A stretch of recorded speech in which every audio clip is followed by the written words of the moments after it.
A second order of business is a vote on the draft minutes for the January 16th, 2025 board meeting, which board members have received. Will a board member move for a vote to approve the January 16th, 2025 board meeting minutes? So moved. Is there a second? Second. Does any member have edits or comments on the minutes? There being none, all in favor of approving the January 16th, 2025 board meeting minutes, say yay. Or Yay. Yay. any opposed? Hearing no objection, they are approved and duly ratified.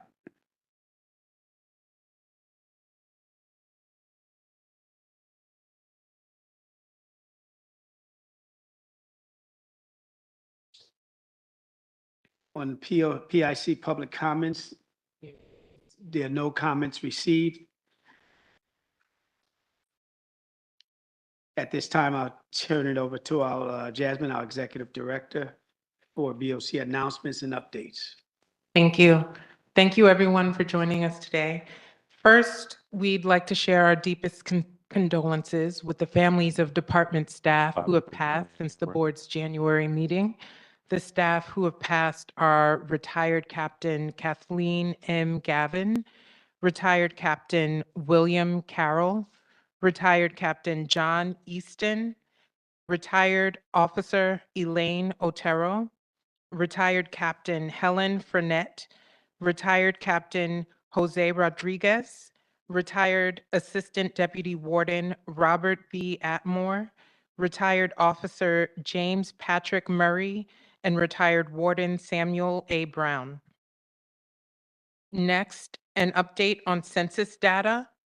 As of February 10th, 2025, there were approximately 6,784 individuals in department custody, broken down by facility: in Bellevue Hospital Prison Ward 51, Elmhurst Hospital Prison Ward 8, EMTC 1,646, GRVC 883, NIC 269, OBCC 1,564, RESH 169, RMSC 400, RNDC 1,110, and West Facility 681. Next, I have a few notes about the items on today's agenda. The board learned late last week about the opening of a restrictive housing unit called the Special Management Unit located in OBCC. The board has added this as an item on the agenda for the department to provide more information to the board and the public about the operations of that unit. Chair Sampson and board member Cozier visited the unit yesterday with board staff to assess the department's compliance with the board's minimum standards. The following issues were found. The B-Post logbook lists lockout and lock-in times as exactly 10 a.m. and 6 p.m. or 6:30 p.m. However, in practice, lockout has been delayed because a captain and security team are required to conduct strip searches and cell searches before anyone can be locked out. There is no live person on the CHS triage line, health triage line after 10 a.m. So individuals housed in the SMU who may only lock out at 10 a.m. are not able to speak with anyone when calling the triage line. This emphasizes the need for DOC to have a method for people in custody to request sick call through platforms other than the CHS managed health triage line, and a method for tracking those requests. Recreation was not afforded to anyone in SMU from Thursday, February 6th to the morning of Monday, February 10th. Law library is afforded via request slips and not in person. At OBCC, the distribution of razors does not extend past 10 a.m., but lockout for the SMU begins at 10 a.m. There's no schedule posted in the housing areas that outlines the times for law library, recreation, barbershop, commissary, sick call, religious services, and other activities. And the Board of Correction phone number or public testimony line number is not posted by the telephones in the SMU housing area or anywhere in the housing area. The board has the following initial recommendations based on its observations. Incorporate SMU into the security distribution of shaving razors. Modify the razor distribution schedule to allow people in custody in SMU to shave daily as required by the BOC standards. Incorporate SMU into the barbershop schedule. Ensure cell search and cell inspection reports are made each and every time someone is transferred in and out of a cell. Incorporate SMU into the linen exchange schedule. Incorporate SMU into the uniform exchange schedule. Ensure everyone in SMU has a working tablet. Allow sightlines to the housing area TVs from individual cells, especially since they are only afforded 7 hours of out-of-cell time. Provide everyone in SMU with the proper bedding, plus pillow as required by BOC standards. Post the lockout, lock-in schedules in each SMU housing area. Afford all people in custody in SMU with 1 hour of outdoor recreation. Post religious advisor contacts and religious services schedules in each SMU housing area. Install an outgoing mailbox on each floor of the SMU. Install law library kiosks in all SMU housing areas and provide a legal coordinator schedule that includes housing area tours for SMU individuals in need of legal research assistance. Provide the BOC with the visiting schedule and policy for visits for people in custody in the SMU. Resolve the issue with calls to 311 being limited to 6-minute phone calls, which does not allow sufficient time after going through all the prompts. Assign and award steady officers to the SMU and provide incentives beyond a uniform patch, such as a Gate 1 pass. Provide officers with chairs other than a hard bench in the B post area. Implement and ensure a training curriculum tailored to SMU and how it operates, which includes specialized skills for behavior management. And provide educational material to people in custody on how to prepare for the placement hearing. Regarding the sick call agenda item, we have once again added sick call as an agenda item since compliance with the board's minimum standard was not addressed by DOC during January's meeting. The board's rules require, quote, adequate records shall be maintained daily, which are distinguishable by housing area on a form developed by the Department of Correction. These records shall be maintained for at least 3 years. The form shall include the following: the names and number of inmates requesting sick call, the name and number of inmates arriving in the clinic, and the names and number of inmates seen by healthcare personnel. The use of a sick call sign-up sheet shall not preclude the use of sick call by inmates who are not on the list, end quote. We look forward to hearing from the department how it is currently documenting and tracking requests made by people in custody to DOC staff to be escorted to the clinic. We also look forward to hearing an update on the proposed sick call dashboard and separately the clinic production dashboard. The agenda also includes a follow-up item regarding recreation. Last February, the board questioned DOC on its plan for addressing complaints regarding lack of access to indoor and outdoor recreation and limited recreation time, particularly at EMTC. And this is the board's minimum standard, section 1-06. DOC subsequently implemented a pilot at EMTC, subdividing the yard into 4 sections to expand access to recreation. Since then, we have received a significantly reduced number of complaints regarding access to recreation at EMTC. However, we continue to receive complaints asserting lack of recreation across the island, particularly at RNDC. From January 2024 to today, DOC's Office of Constituent and Grievance Services has received approximately 192 complaints regarding lack of access to recreation at RNDC. Last year, DOC informed the board that it would expand the pilot of subdividing recreation yards across Rikers Island, starting with RNDC. However, we continue to receive complaints regarding lack of access to recreation, and we look forward to hearing the department's updates regarding the recreation yard pilot. And that concludes the BOC staff updates.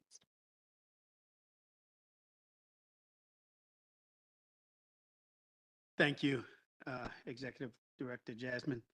We will now hear updates from the department regarding sick call sign-up sheets, Special Management Unit, DOC's plan for improving access to recreation on Rikers Island.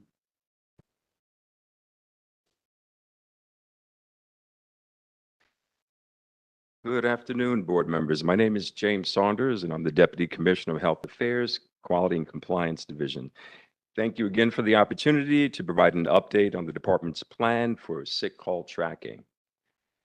Last month, I know we called this process or the platform a dashboard. At this point, we're going to be calling it something a little different, a shared scheduling system, because it's still in development. So most recently, on January 30th, DOC and CHS's IT teams participated in a very productive teleconference call to discuss the initial steps necessary to begin building a shared scheduling system for clinic production. At this point, the teams are working closely to identify the data points that will be shared, and then we'll work towards identifying the mechanism by which such data will be shared. Finally, the system will need to be built and then shared between the two agencies. Both teams remain in close communication on next steps, and we will keep the board apprised as updates become available. The ultimate goal is that all types of scheduled clinic appointments, including sick call, will be tracked in this shared system. It is critical that sick call be included in this overall production platform and not in its own standalone system, since persons in custody may be requesting sick call, but might already be on a CHS doctor's or nurse's call down list to be seen. So the idea is that this system could reconcile if a person in custody is on multiple call down lists, significantly streamlining operations for both agencies. The department will not return to using sick call sign-up sheets, but will explore incorporating an electronic sign-up sheet or a similar concept into the electronic shared platform, thus fulfilling the board's minimum standard concerning sick call and sick call reporting. As far as the components of the shared scheduling system for clinic production itself, the system will allow CHS to communicate to DOC the following types of information: the name of the person in custody who is to be seen in the clinic, and 2, the type of appointment. There will also be the opportunity to indicate whether the person in custody was produced or whether they were seen by a healthcare provider. So the ways in which this system will support the department is twofold. First, it will allow for an organized manner of information sharing between the two agencies, which we expect will support higher rates of production to the clinic for scheduled appointments. And 2, it will allow the department to have an electronic data source to then be able to run reports to understand trends in clinic production and to learn how and where we can make improvements. At present, because clinic production lists are sent to the department in different forms, including on paper, data collection, reconciliation, and analysis is extremely burdensome. The department looks forward to implementing the shared scheduling platform to support its goals of improved clinic production for all types of scheduled appointments, including sick call. Thank you, and I welcome any questions you may have.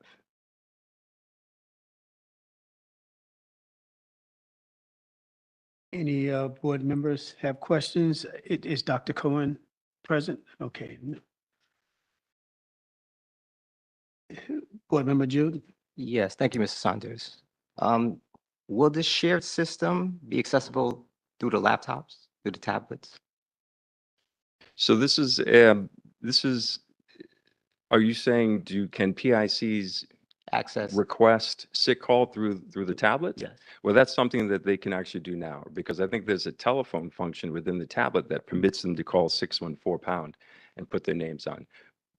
Are you saying, is there a text feature to the I'm tablet? saying since you've proposed this shared system, Yeah. so this new system will allow for that as well. So the new system is a shared scheduling platform. So it's not going to allow PICs to have access to it. This is something that's going to be exclusively between CHS and DOC. Okay, got it.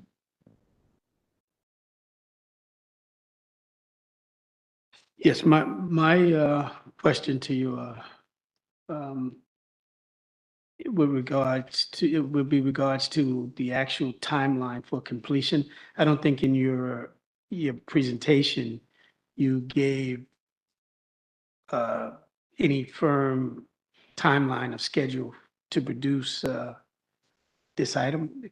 Could you more elaborate on what the schedule might be for completion? Of course. Thank you for the question. So right now, it's too early to put a timeline on this, but I can tell you at next month's board meeting, we will have a more definitive timetable. Right now, the two agencies are still developing the data points that are going to be shared. And then again, at next month's board meeting, we'll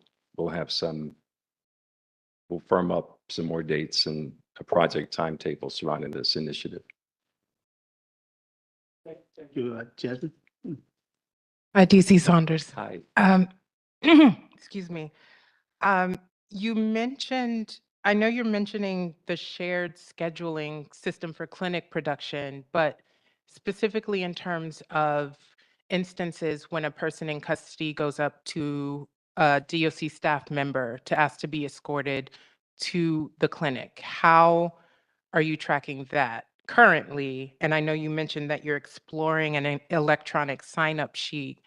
What does that exploration entail? Have you identified anything? What are the plans for that specific situation, which is what the minimum standards speak to?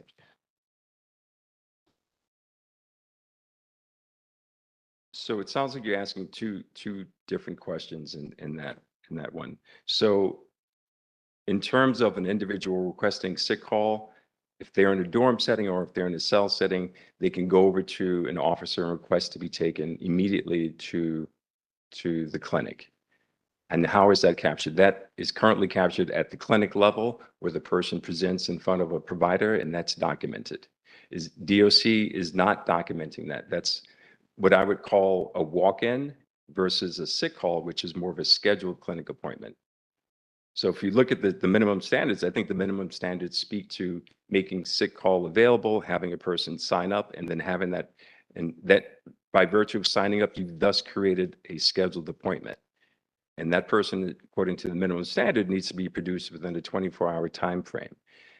What you've just described of an individual walking over to an officer is not going to be captured in this platform at this point. Hopefully it will in the future. But that is what I would deem to be a walk-in, an unscheduled appointment.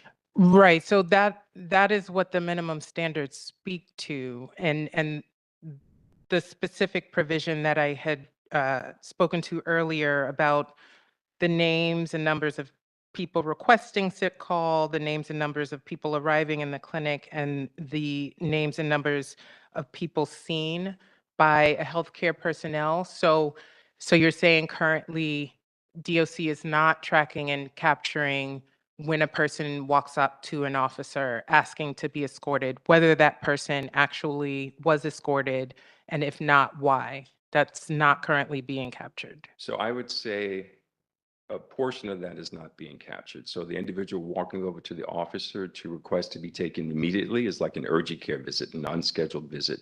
So that is not being captured currently by DOC.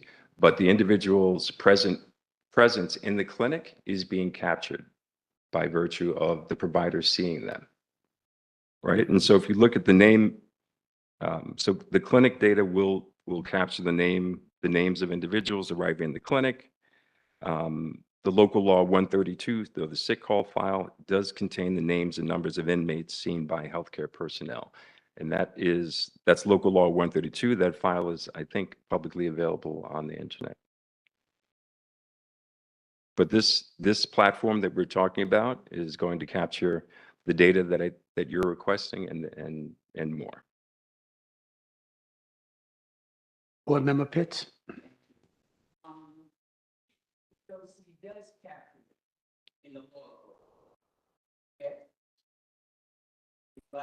They should, right. So in yes, in the clinic logbook, yeah, at the clinic post, all the individuals who are coming into the clinic are captured in that logbook, but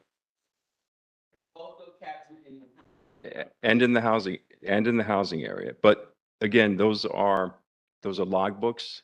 The data is there, but because it's paper-based, it's analog, it makes it extremely burdensome to try and run reports from paper-based systems. Board Member Pitts, could you please turn on your mic and, Okay, yeah, and maybe that's something that could be worked on, but I just wanted to make it clear that DOC does capture that inmate leaving information. the person in custody leaving the housing area to go to the clinic.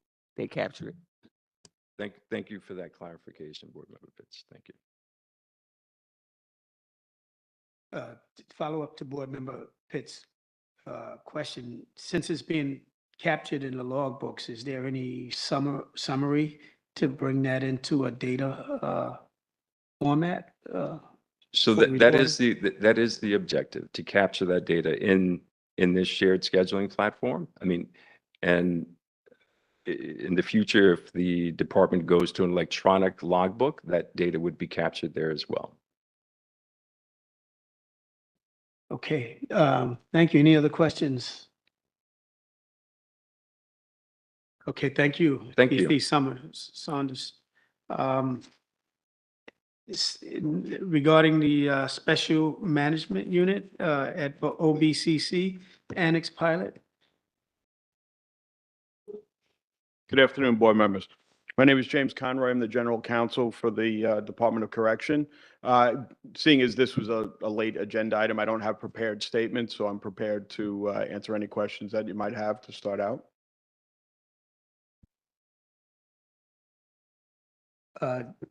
Judge Cruzier, please.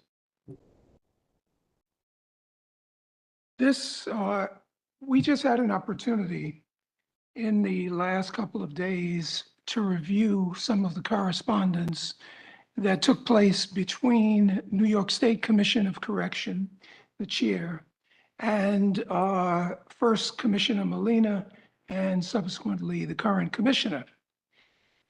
We, I believe, are very disturbed by the fact that the board was never privy to the plans with respect to this new unit, which is being referred to as SMU, or the Special Management Unit at OBCC.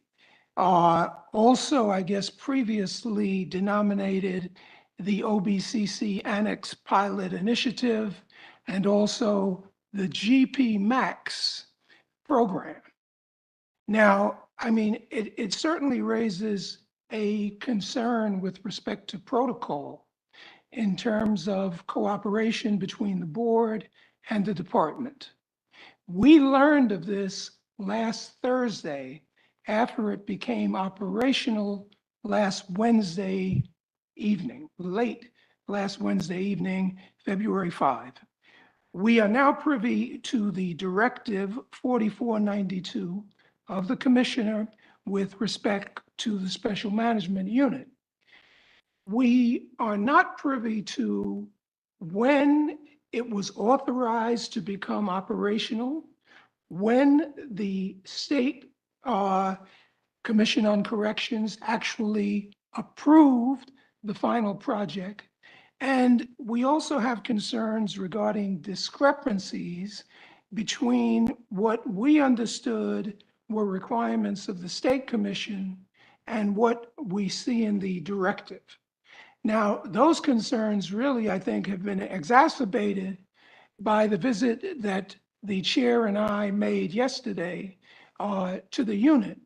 noting just numerous operational deficiencies and lack of preparedness with respect to opening this special unit, which is clearly a segregated unit. I know it has been denominated as administrative segregation rather than punitive segregation, but that's really not clear as yet. Now, to this point, we observe, of course, there are only 4 PICs in 1 Southwest, which is the unit that we visited.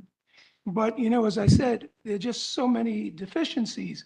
Now, one of the primary things that struck me when I reviewed the state correspondence and the commissioner's correspondence was the fact that in January, the commissioner, in responding to the New York State Commission on Correction, you know, outlined essentially how the program would become operational and what the criteria would be for those PICs who are placed in this new facility. And one of the key criteria was that PICs assigned to the annex have a classification point total of 13 plus, but what happened is it actually indicated that the GP Max program will house only male PICs with a classification score of 17 plus, who are in the general population and not assigned to restricted enhanced supervision housing. Now, one of the things that we found is one of those 4 PICs had a score, I believe, of 12 or 13. Also, we noted that when the directive was promulgated, the directive made no reference whatsoever to, of course, the classification scores. So that was omitted from the directive. So one of the things I'd like to know is, what is the role of the classification score with respect to being part of the criteria here for selection of PICs in that housing unit?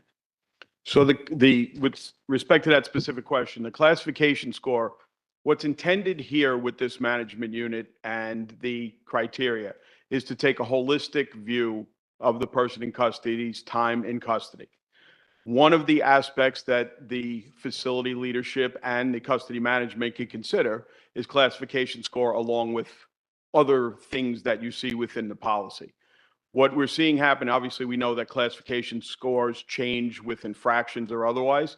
And we have a universe of things that happen, including participation in security risk groups, incidents that are related to that, or other criteria and things that happen within the jails that we are considering as a holistic look into it. So while the policy doesn't state specifically that there's a criteria requiring a certain classification score, it's part of the, again, holistic look into the person in custody and a consideration of placement.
I'm sorry.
With respect to the first point about the SCOC, so the SCOC had received and approved the policy and the directive itself, in addition to the communications. So we will certainly get that information for you to talk about the, again, the mention and the reference to the classification score and what the criteria is, but affirmatively, they've seen the directive in and of itself. With respect to the training, we have done 5 training sessions, I think for a total of 35 officers that are trained on the directive, the procedures, and the policy. So again, we'll take back what you observed yesterday in the conversations that you have and ensure that whatever needs to be supplemented to that or reinforced will be done.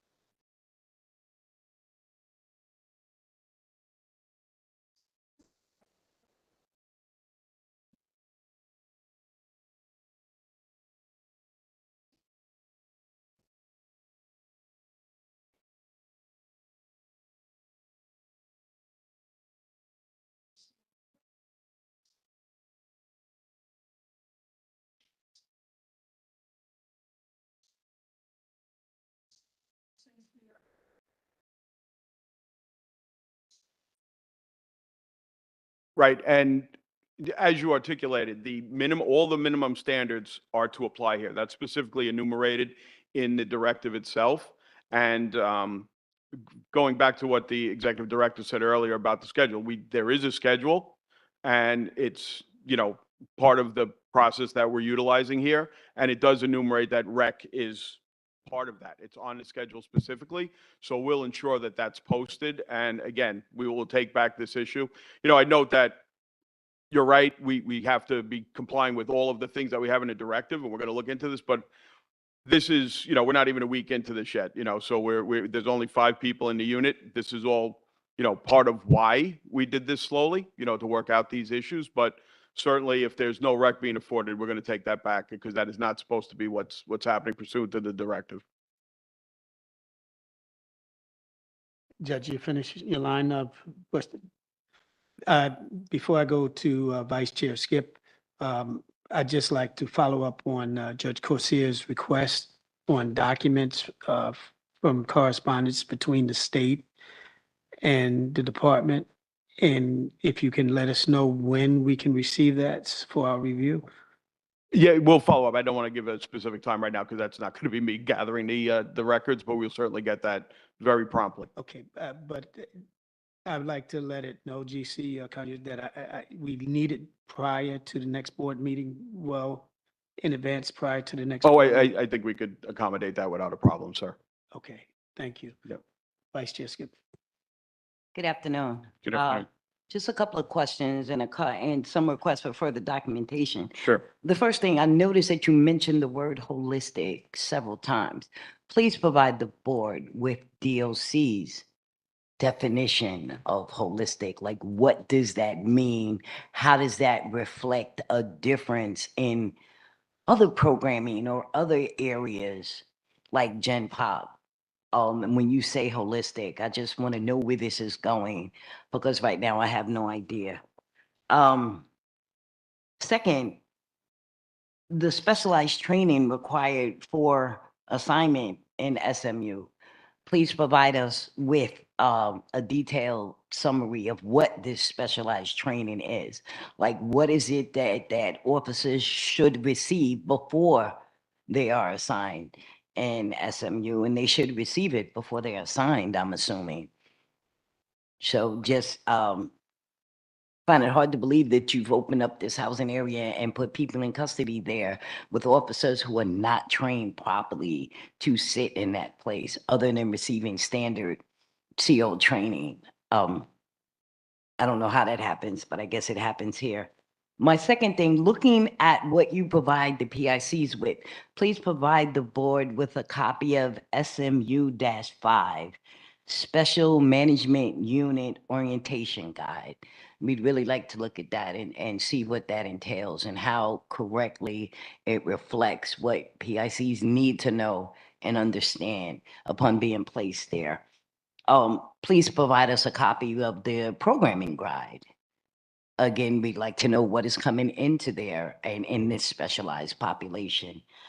And I'm guessing that the Special Management Unit SMU-6 Supportive Services Plan is kind of like a form or something that is filled out upon admission to SMU. I'd really like to dive into that policy and procedure and how that is devised, what criteria is used to develop a plan for individual PICs. And I'm really hoping that we don't have a lag time in receiving all of this information because the housing unit is open.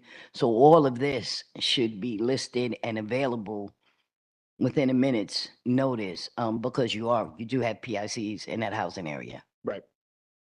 So I'll take, if it's okay with you, I'll take the points in reverse order. Sure. So to put supported services, our programming units as part of this and just generally are developing and participating in programming services that are specific to the needs of these specific PICs that are placed in, I don't mean the specific individuals, but the overarching placement and, behavioral criteria that we have. So that's part of our programming. I don't have documentation with that now, but we'll certainly follow up on that. With respect to the orientation guide, that is part of and included with the policy to which the board has direct access.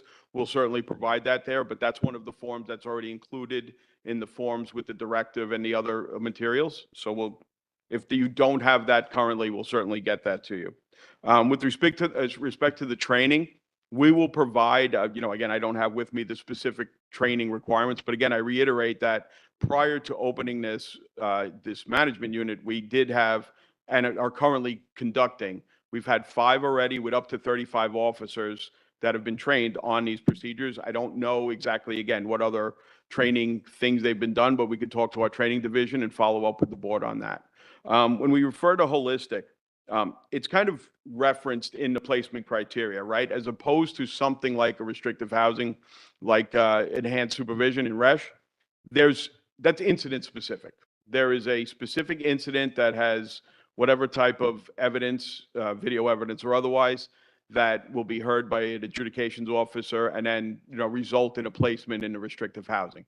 Here, and what the department has seen, and, as again, Judge Cozier mentioned that this is something that was mentioned way early into even the previous administration about having some management unit, because we have a duty and an obligation to control, violence and harm in the jails, right? So that's part of our mandate generally and part of the mandate in Nunez. So with respect to consultation with the monitor and other consultants that we've had, we needed to develop this intermediary management unit for PICs that don't necessarily warrant RESH placement and have a specific incident adjudicated, but something that encompasses more the total behavior in their population, in the population at the time since the time they've been incarcerated. So we look at things like, were they available and eligible for a RESH incident, but didn't necessarily meet that criteria in terms of, being specifically participating in it, but might be involved in an overarching incident, but be on the periphery of that. if they've identified and a part of a security risk group, if they've identified as a leader of a security risk group, other types of incidents that they've had, as far as, a grade 1 or 3 or more grade 2 offenses, and then just overarching issues related to their placement as to whether or not they present and create an unreasonable risk of harm. So we see that. And then if people are coming out of RESH but have not yet really fit the criteria to go back into general population, that's something that we're looking at. So when I say holistic, it is a more overarching view, though we list the specific criteria out here in the directive. Board Member Felipe. Can you hear me well? So following up on my colleagues' questions, in terms of the criteria, there seems to be like two different, procedures, one that went to the SEOC, one that we saw recently. He also talks about being able to move from RESH. Is this like a down step from RESH to this new unit? Is that an intent? I wouldn't say necessarily an intent. It can be, however. It's not required. There's not a prerequisite that you've been in RESH. It can be that sequencing, though. Yeah. So I really want to understand the reasoning in terms of helping safety and security. We have been paying attention to your work in RESH, and we have talked about it here, about how you have kind of focused on 4 main ways of reducing violence in institutions. Your programs that you're kind of really abiding by are DBT, the elective behavioral therapy, cognitive behavioral therapy, interactive journaling, and anger management. And there's a series of other ones that are really good that are available. We also have discussed here before the promise of your individual service plan, which actually is actually really good done by the programming staff. Help me understand how is it that you are addressing issues of violence in this new unit. I mean, none of the documents that I've seen talk about the programming element. And I would love to hear what is it that you have in mind. I also have to admit that, as everyone here, I'm very disappointed that you went to the state agency before us. You were able to talk about doors and hardware, but not talk about human beings and their conditions. And that's unacceptable. Next time, talk to us. We're the sister agency. Understood, sir. Talk to me about how is it that this unit, besides having all of this hardware that you talk to a COC, that's what they do, how is it that it's going to help individuals reduce violence? So, I mean, in a couple of ways. One, with respect to what you've articulated regarding RESH, we do have that specific programming. And what we've seen in some circumstances is that when people complete their time in RESH, there is no intermediate, kind of housing unit or supervision. What we have is they go from RESH following a serious, probably violent incident directly into general population. And why do you need an intermediate? I mean, the programs that you are abiding by are actually meant to be completed. So, I mean, it gets to a point that actually you can showcase that you can regulate your emotions and behavior. So let's say you do DBT, like you're doing well, and young persons get to that point. Why do they need to go to a halfway step? They don't necessarily. Okay. So, I mean, this is not, again, it's not an automatic, you're in RESH, this goes down and you get back to GP. People will go from RESH directly back into general population. But what we've seen with some specific or, generalized persons in custody that have propensity for this, they go to RESH, they go immediately back to GP, and then they're immediately back in RESH at some point, because of a violent incident. So that's part of, not necessarily all of the population that we're looking to cover here, because what happens now is there is limited time out of cell. And also we have these other programs that I spoke about a little earlier about the more individualized programming to meet the needs of these individuals. Not quite as intensive, at least at this point, but that's not to say we won't change in the future, as intensive as RESH. But we needed something in that universe. But again, that's not necessarily, because then you have the reverse. I'm sorry, before I come, just to finish the point. You have the reverse, right? Maybe something that's causing security issues within general population for some of the reasons that we spoke about, but not necessarily rising to the level of a RESH placement. And it's something just to address again and manage the harm in the jails. Yeah, I mean, again, building on the questions from my colleagues, it would be good to understand this new thing that we didn't know about, but it would be more important than anything to understand how this fits within the continuum. So I mean, what is the role of RESH, which I think seems to be more incident driving? Yes. Driving. What is the role of this one, which seems to be more on the classification, which is kind of fairly static in Rikers. People don't get a chance to kind of change it that often. Right. And how it meet with other things that you're doing. And particularly understanding, besides everything that you talk about SEOC, and I'm not gonna let that go. Mhm. How did you pay attention to the human element in the design of that unit? So when you get back to us, please make sure that we understand if you're gonna use the ISP, if you're gonna use these 4 programs that you're abiding with in other parts, are you bringing something else? And how is it that it's delivered, particularly when people who are the folks in the unit didn't even know about just the memo operating it. So I'm sure they don't know anything about the programming and the logic behind it. Right. We'll certainly bring you what our plan is. I'm going to go to the end and then back to you, Judge. So, Board Member. General Counsel. Sure. I can wrap my mind around the rationale for the SMU. But for the sake of transparency, is the DOC's justification for opening the SMU prior to meeting the BOC's minimum standards? Right. Well, the minimum standards meaning the time out of cell. Right. Well, because then the program itself is otherwise a general population unit. So then if we were meeting the minimum standards of 14 hours, there would be no difference between general population and this. So there's a portion of that there's an element of it, and we understand the minimum standards and, what we're dealing with right now and, in the city. But we understand that that's part of it, but that's the specific criteria to more closely manage these individuals that meet these criteria. Because again, there are no other limitations on the housing besides general population except for that. One last thing, I would ask that you provide the board with the operations plan that BOC submitted to the CSOC. Yes, sir. Thank you.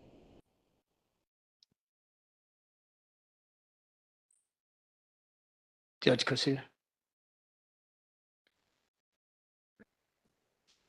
Wanted to observe with respect to the lockout. The lockout time is supposed to be 10 a.m. But it's been 10 a.m. lockouts. One second, his mic, your mic might not be working. Could you use the next mic, Oh, yeah. Judge? The reason mine is on. I'm sorry. Yes. Yeah, the point I wanted to make is there is an issue with respect to lockout time, which of course relates to them having the 7 hours of lockout. And that is that lockout is not beginning at 10 a.m. because of the fact that the SMU requires that a captain be present and that the security team be present at the time of lockout, and that, of course, searches take place. Now, therefore, they are at the mercy of the security team and a captain being present. So on no occasion thus far has lockout taken place at 10 a.m. And I think that that's something that's going to have to be worked out, whether or not there's going to be a special security team that's going to be available, because given the fact that there are always emergencies taking place and the security teams may be tied up, this, the idea of 7 hours lockout may be really, just something that is not going to be practical based on, again, the current circumstances. So I think that that's another critical issue that needs to be looked into. That has a relationship to some other issues, like the fact that they don't get issued razors because the cutoff is 10 a.m. and they're never out by 10 a.m. So there are just a number of things that I think follow that. I also want to raise the issue with respect to the hearings that are required within 3 business days of a notice of placement. Who are the hearing officers who are conducting the hearings? They're the same adjudication captains that hear the other infractions. And who are the hearing facilitators who are supposed to be available to the PICs if they require assistance. Similar to our other directives, it is civilian members of the service, legal coordinators or counselors.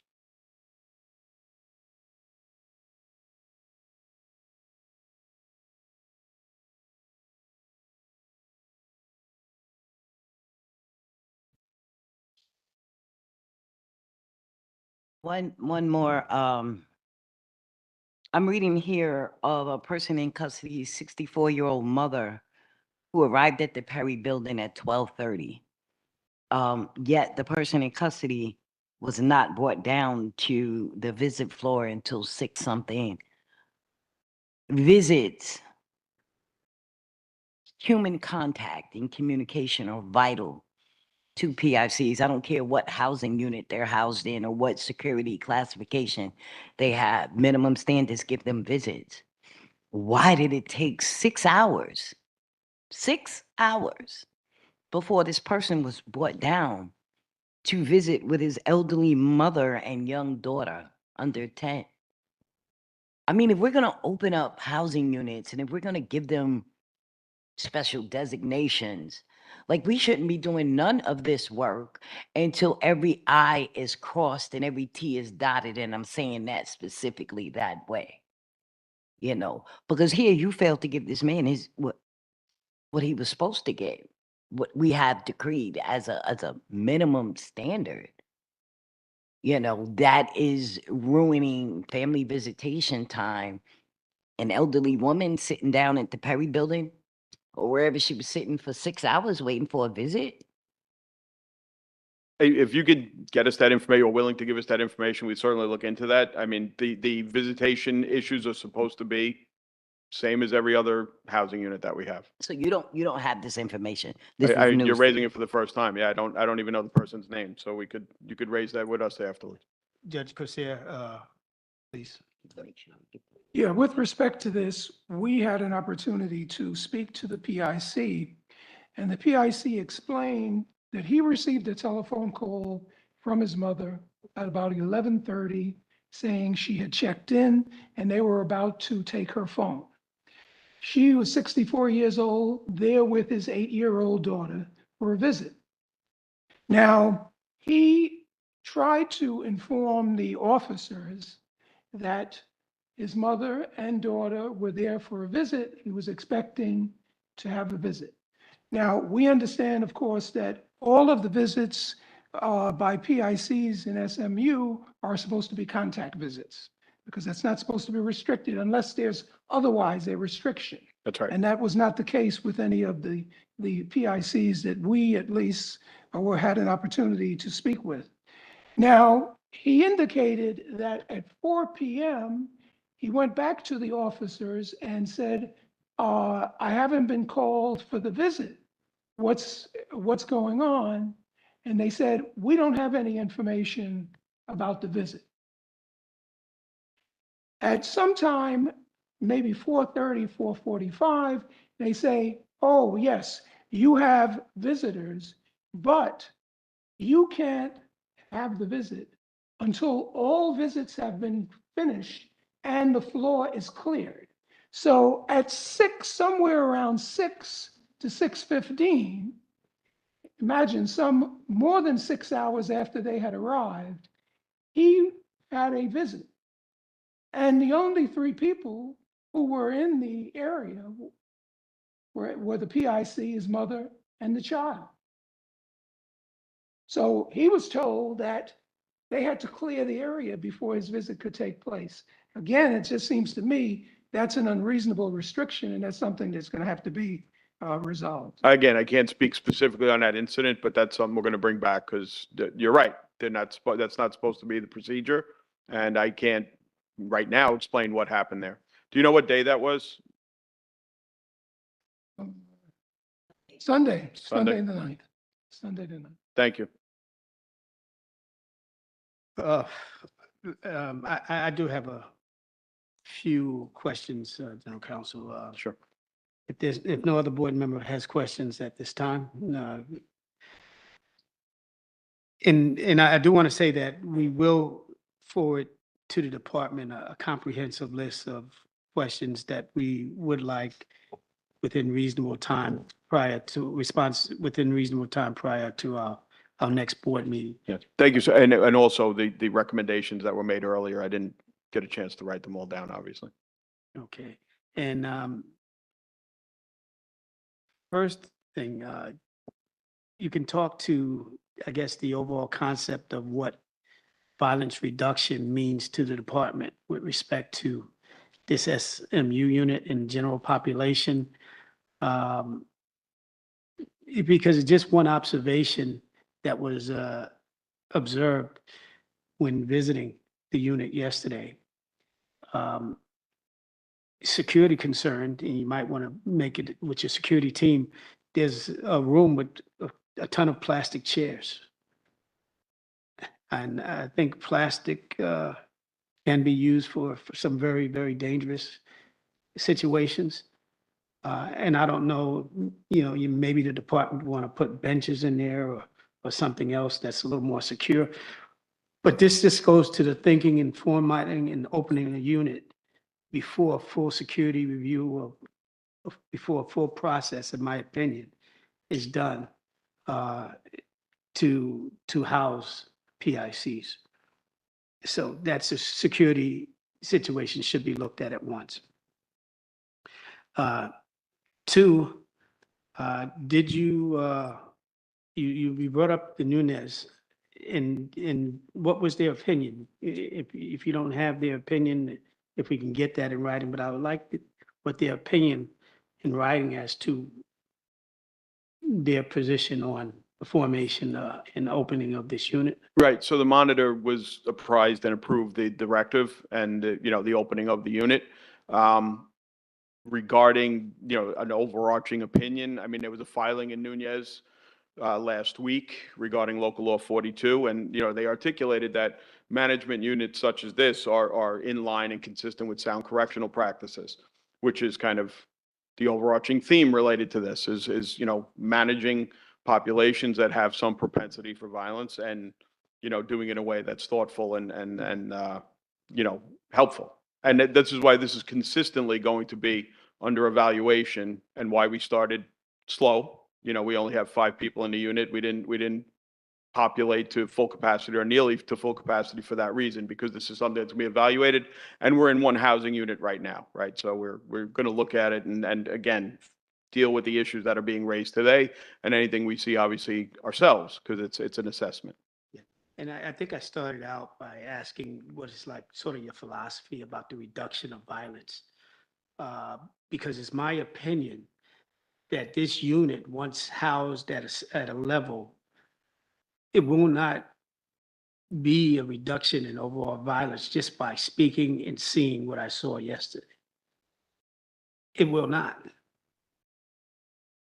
Well, it's not just, we have to keep in mind here, this is not just a reduction in violence in that housing unit, right? We're talking about the individuals are being recommended from other areas in which they are, and these are not, A transference of violence, is that? well, no, it's not a transference of violence. This is a special management that does have the limitation of 7 hours out of cell with more programming that we spoke about and just the enhanced, again, ability to supervise in that more limited time frame. And again, this is not inconsistent with what is recognized as sound correctional practices specifically for this purpose. Okay, I would review sound correctional practices so that we can be at the peak of correctional practices, because just what I've seen, it just doesn't allow for a rational indication of reduction in violence, whether overall or that particular unit. It just doesn't. Regarding classification and the department's chiefs in charge of classification, I don't know if the board has ever received a review from that unit. I would like to know a little bit more about who they are and what they do. How they do it. And so, some sort of presentation on classification to this body. If there's no objections from any board members here, None at all. okay. I think that would be in order. Because in my review of this whole process with SMU, classification plays probably the biggest role here. And PICs or staff had no indication of why or how. You talked about RESH and step down, maybe the SMU from RESH and things of that nature. 2 of the 4 PICs interviewed yesterday, they claim they've never been in RESH, or, maybe only as a juvenile when there was a box. So I know you said there's other indications, but the propensity to create violence because of the limiting of some privileges without understanding why classification again, they are in this unit. It's just, it seems like a keg of dynamite ready to explode. I mean, in the hearing, first of all, I just reiterate that classification is not, we can't call it a big part of the process here when it's not articulated in the directive, right? The criteria specific to why someone would be considered for placement here are listed and articulated. In addition, we've, put in the due process requirement. So the person in custody will have a hearing within the 3 business days. And the specific incidents and the criteria and what's leading into their placement here are going to be enumerated and articulated in those papers and during that process. So it's not, I appreciate what you're saying about being caught by surprise, but at the same time, this will all be laid out in front of them with the opportunity to be heard and appeal for the placement. So it's not, in a microcosm of just you're moved here. And again, what we talked about, the step down from RESH, that is not at all a prerequisite or a criteria. It's a area to get there. It's one of the things that we've talked about, but it's not certainly, I don't think anyone So how here. many of the 4, as of yesterday, that were in that unit came from step down? I don't think anyone, but I will confirm that. Okay. And there, I just point out also, as of right now, there's 5. So yesterday there were 4, there's 1 more. Now, I guess my last question, you talk about the hearing. How many requests for hearings have you received from the 5 PICs? They don't have to make a request for a hearing. They're provided the form just as we do with any infraction. They're provided with the notice of a hearing, and they could only refuse to appear, which they're being done today. So I don't know what the status is or if anyone refused. Refusals, as is consistent with any of our policies, have to be recorded. In the policy here, it says in body 1 camera, but it's not a request for a hearing. It's an automatic part of the due process. Okay, so you will, in your next report, I guess, give us an update on how many accepted this hearing process within the 72 hours? Yes, sir. And I'm informed also that none have come from RESH of the 5 that are there now. Okay. Well, thank you. Judge Corsia has a follow-up. So one final issue. We realized yesterday and observed the fact that of the 4 PICs, only 1 had a tablet. But even though 1 had a tablet, there is no Wi-Fi in that unit. So tablet is of no use. So I mean, I assume that at least yesterday, there was no Wi-Fi in that unit, and only 1 person had a tablet. The other 3 did not have any tablets. Judge, again, that's supposed to be part of the process. They should have tablets and access for a number of reasons. I mean, obviously, it's what we offer everyone else, so that should be there. But we'll take that back and make sure that that's the case. And again, General Counsel, Roy, that just goes to preparation and in the opening and moving of PICs into a unit that is not, in my opinion, ready to receive them with respect to our standards. I request maybe perhaps that the department review, take a step back or accelerating the process of making sure that all of the proper protocols are in place. And sometimes it's good to step back and take a fresh look. There's nothing wrong with that. Right. And I think that's, again, why we're here with 5 people. So we're here now hearing these issues. We're reviewing, internally, obviously, as we go along. So this is going to be something that we regroup on and make sure these issues are addressed. Okay, thank you. Any other questions, board members?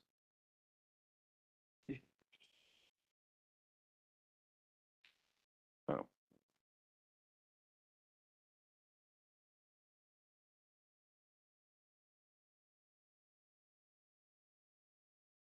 Now we are going to go into status of the recreation plan.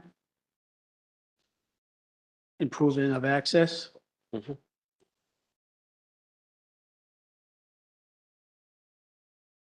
Afternoon, board members. My name is Kevin Doherty. I'm the Deputy Commissioner of Facility Maintenance and Repair Division, Fleet Administration. I want to thank you for the opportunity to speak with you today regarding the department's ongoing efforts to significantly enhance access to recreation at Rikers Island. In alignment with the minimum standards 1-06 recreation, these efforts are a critical component of the broader commitment to improving condition of confinement, ensuring the well-being of individuals in our care. Today, I will address the current status of our plan to renovate recreational yards at facilities beyond Eric M. Taylor Center, EMTC. As part of our efforts to enhance recreational access, we have adopted similar strategies to those implemented at EMTC across other facilities. We have repaired and renovated small recreational yards adjacent to specific housings at OBCC and RESH to afford immediate rec access to PSCs and housing units. These projects are a testament to our commitment to ensuring that the recreational areas at each facility are not only utilized efficiently, but also provide safe and effective spaces where individuals in specialized housing units can engage in meaningful activity. Now, I'd like to speak specifically about the department's efforts to enhance access to recreational, particularly at RNDC. We already have planned a comprehensive renovation of the 2 North recreational yard at RNDC, which we will include splitting the rec yard into 2 similar fashion that we did at EMTC. This renovation will significantly improve the quality and increase the accessibility of recreational space at the facility. We have SCOC approval for this work. We are now at the point where we must allocate budgetary and staff resources to conduct the work. We are committed to replicating these improvements across other recreational yards at RNDC, ensuring that every area is optimized to meet the recreational needs of the individuals in our custody. Just last week, I toured the main yard at RNDC to assess potential improvements there. We have identified repairs and renovations that we will begin working towards after budgetary and SCOC approvals. Separate from facility maintenance, the department has been actively engaged in a comprehensive review of recreational operations across all facilities, with particular focus on facility reporting, tracking, and analyzing service disruptions and barriers. The goals here would be to use data to make informed decisions about how to increase recreational production. Moving forward, we will continue to assess the needs of each facility and take the necessary steps to address those needs, ensuring that every facility has the resources and infrastructure required to foster an environment that prioritizes recreation and overall well-being. We will be sure to provide the board with regular updates on our progress. Thank you for your attention to this topic, and I welcome any questions you may have.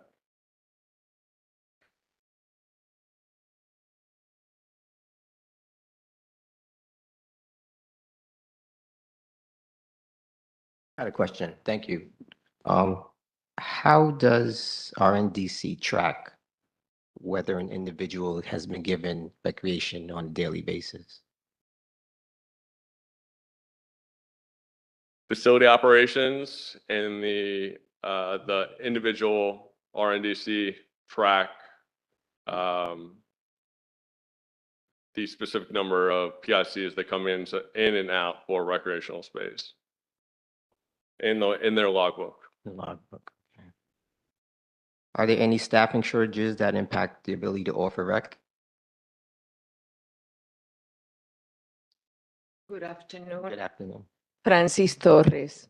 Of course, as a department, we continue to face challenges with staffing. As it relates to RNDC, we've been in direct contact with Wharton Chester. Facility operations, specifically Associate Commissioner McCormick, is in fact in direct communication with him. And we have asked him, taking into account the short staffing, as well as all the variables behind shortness of staff, to actually map out a plan of action on how to mitigate the issues that RNDC is facing as it relates to recreation. It is a plan that we expect within 2 weeks. And we'll be more than happy to share with the board. I was just going to ask. Thank you. Sure. Thank you. I'm sorry, let me not step away unless you have any other questions regarding recreation at RNDC. But I do need to share with you that recreation as a minimum standard, it is something that facility operations, significantly our associate commissioners, both Allison Pace and Ned McCormick, have been addressing for the department since last year. There are certain points that are being addressed. There are certain steps that they're formulating with each of their assigned commands to mitigate these issues. And we will be more than happy to keep you updated. Thank you. There's no other questions from the board to the department. Again, I'll thank the department for their responses. And CHS update, and we'll now hear a joint update from CHS and DOC on the proposed clinic production dashboard. Is that not part of the agenda? Okay. So is there a presentation or further discussion? I know that DC Sanders talked about it earlier, but is there a joint discussion?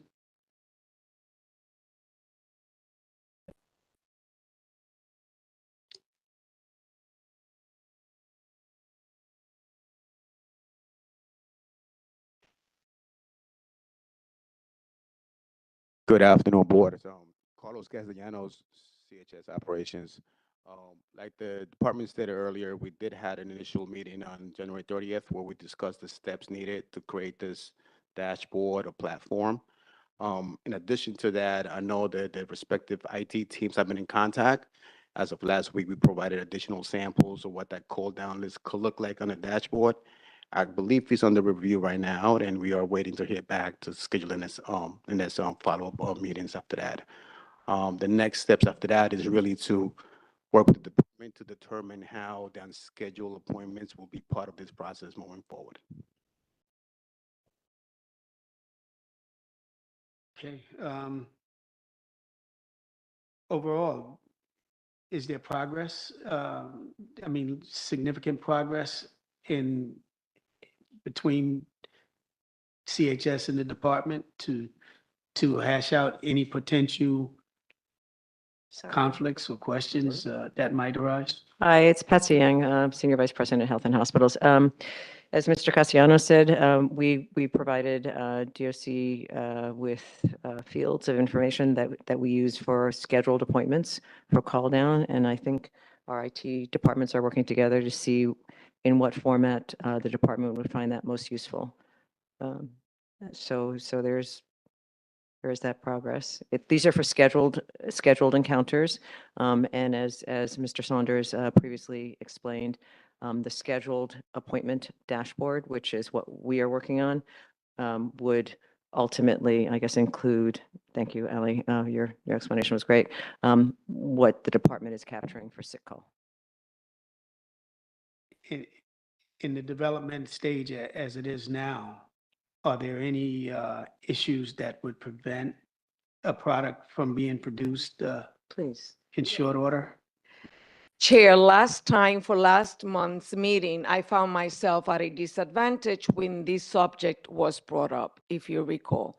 And I actually said, let me look into it, which I did. I actually went back and posed the questions. And in posing the questions, I was given the information, and I asked our IT department, our deputy commissioner for IT, to really elicit and engage in conversations with CHS's IT. Those conversations are ongoing. I'm old. I'm sorry to say it. I may look young, but I'm old. I don't know IT. That's the reason we surround ourselves with experts. And so they are speaking their language. The conversations are ongoing. We are internally checking, at least I'm checking with our DC of IT on how those conversations and exchanges with CHS are going. And it is something that we will continue to do so. It's not going away. A dashboard is going to be done. The question is, what is it that in terms of ITs will be able to get it done and how quickly? Yes, well, thank you for that, first Deputy Commissioner. I don't know Torres. if I'm older or younger. I think I'm older. Let me just state before you continue. Yeah. My only, reservation is that I know how sometimes, well, let me say, you don't appear old, so I just want to state that for the record. But IT functions sometimes can take no time and sometimes can take forever. And that's why I asked earlier to DC Saunders as to, is there a plan with some real timelines? And that's really what I would like to see, to understand that we are approaching a real solution to this matter within a timely manner. So I'm going to definitely hand that over to the department. We understand that the board's request is about a sick call dashboard. What CHS does is we do electronically transmit the names of people who we have scheduled an appointment for and who we like to bring. We've provided those fields of information to the department so they can use that to begin building the foundations of what ultimately, as I understand it, the department envisions will be a dashboard of all kinds of visits, not just the ones that we want to see, but the ones that you've asked the department to record. So I think the development of the dashboard itself is, as Francis Torres said, the two IT departments are working on the technical aspects of what we already ask for. And that will be the foundation for what I understand the department is going to build on top of that. Why you I saying that? think it's safe to say, just like Deputy Commissioner Saunders indicated earlier when he first presented, we will go back and we will get the opinion of our IT wizards on what seems to be a reasonable timeline that includes their engagement in the conversations and then follow through what each of the phases for this project will be. And I say phases because in our own dashboards, there are phases to this. It's not like we can uplifted in a month's time. But we will certainly share with you a timeline by the next board public hearing. If not sooner, we can share the draft of where we are with it. And I appreciate that. Just to reiterate what Board Member Felipe, was addressing to your general counsel in the human factor. Just yesterday, when I'm on the SMM unit, a PIC, has a cast on.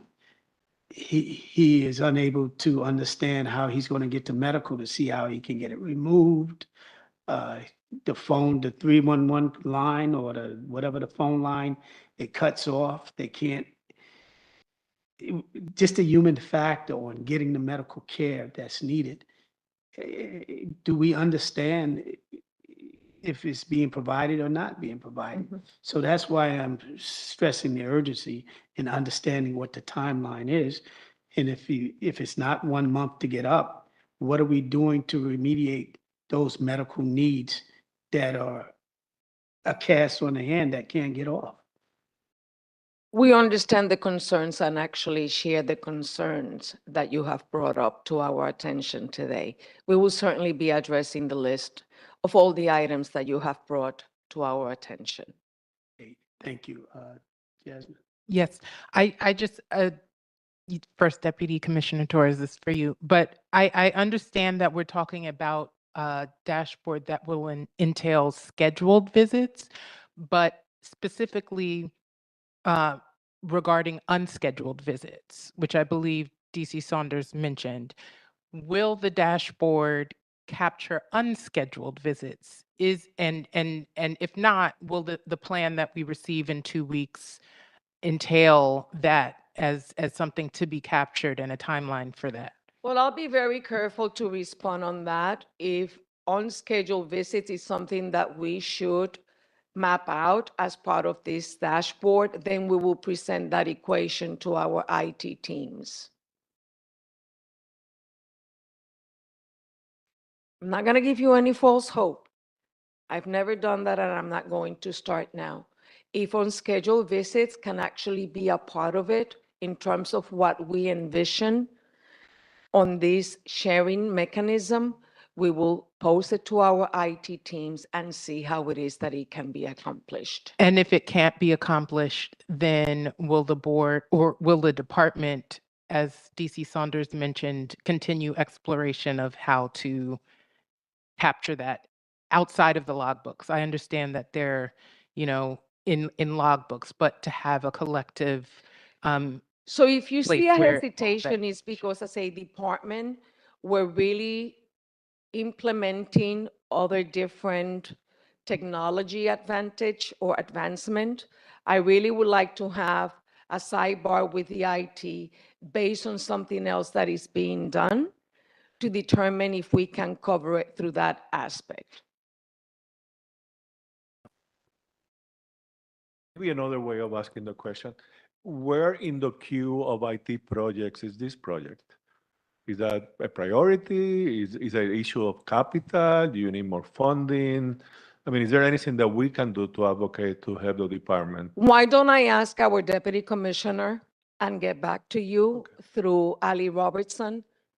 But Okay. we know that we are prioritizing this. Thank you. No, and I bet you have many, many other priorities, but we have seen the impact of not having this in place. Thank you. Thank you very much. Much appreciated.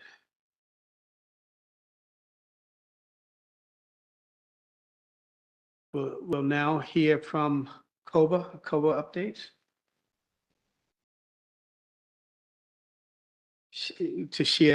COBA to share staff concerns, comments regarding the items on the agenda.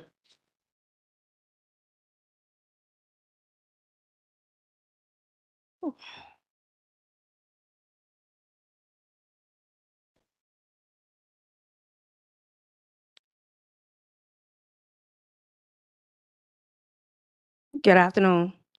My name is Antoinette Anderson. I'm the third vice president of the Correction Officers Benevolent Association. With me today, before I give my testimony, I have an officer that would like to say a few words. Good afternoon. My name is Officer Suarez. I've been working for the Department of DOC for approximately 9 years. I'm going to talk on behalf of my experience. For the past year, I've been working for DOC. I've been working with the high classification PICs. I've got assaulted twice in a month apart to each other. I'm still working in the same housing areas, even though I got assaulted from the day before. I'm going back to the same housing area the day after. Pardon me, I'm a little nervous. My first time doing this. I also would like to. I came here because my coworkers feel the same way. Like we feel that nobody's listening to our concern, and we already drained. We facing the same thing over and over and over and over, and we don't see like nobody helping us. So please help us. We comes to work, we do our job the best we can with what we have. It's a lot that how can I say? It's a lot that we had to like face each other. The sexual harassment that we had to face every day when it comes to PIC. I know a lot of people would say we get paid for this. No, we're not. No, we're not. There's a lot of good officers. We go there every day. We make things work. We do. And we try to provide every single service that DOC is supposed to provide. The other day, one of my colleagues got assaulted, but PIC, because he threw his tablet, and actually she got hit in her arm, and she broke her arm. And I know you mentioned before about the tablets, but I believe that they only entitled to get one tablet. If they physically break that tablet, they're responsible for that tablet. What else? If you have any question, feel free to re-ask me. Thank you. Thank You- you. I just Board wanted Member to, firstly, thank you for your, I guess, showing appreciation for the fact that you did come here today, as difficult as it may be. And I notice the difficult position that you're in, and the job is ruthless, right? I do understand that. In your estimation, what would be the first, and what would be the most important thing in terms of the board providing you with some sort of assistance and Safety. help? Safety. Safety is our priority. And I've been getting assaulted by doing my job by securing cell doors. Safety is our priority. So if we actually can have, as some of the, I would say the more challenged houses, if we can have 2 offices, if security can walk around to make sure, about the security, that would be a great idea. That actually will help the officers in the housing area. What else? And that's about it. Okay, thank you. I commend you for your service, seriously. Thank you. Appreciate you. Thank you. Well, I think another board member might Yeah. have questions. Vice Chair Skip. Yes, I want to thank you for your vulnerability and letting us know exactly what's going on. And we totally side with you because it's about safety and security for both the PICs, for those who live there, and also those who work there. I totally get it. While it might look like a different situation when you look at whatever side of the street you're on, it's still one and the same for those who live there and those who work there. But I think a lot of your concerns need to go back to DOC, especially with making sure that enough officers are present in the housing area so that there is a mediocre of safety. That goes to staffing from DOC. We hear you, we do, but we have nothing to do with staffing issues and training. Board Member Skipper, I don't think that in her giving her testimony that her main concern was a staffing issue, right? I think her main concern is that we want to feel safe. Safety across the board. But we're going to talk about having more than one officer on the floor and an incident that took place. We're going to address something in a few minutes, okay? Are you finished with? Yes. Okay. Yes, I just want to be for the record, it's my opinion that this board is concerned about staffing issues as well. So I'll just note that for the record. Thank you.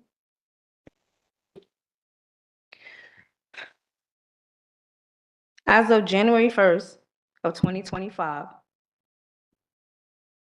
until 2/7 of 2025, we have 75 assaults on staff. And since I received this stat, we had about an additional 5 assaults on staff to date. Matter of fact, as we were sitting here, we had an officer that was assaulted. We had 2 serious injuries to staff as of 2/7, and as of to date, you can add 3 more to that. 17 spittings, 27 splashings, 2 sexual assaults, and where's today is February 11th. 14 slashings, 12 stabbings, 40 serious injuries to PICs, 7 criminal acts that took place against civilian staff, 69 contraband fines.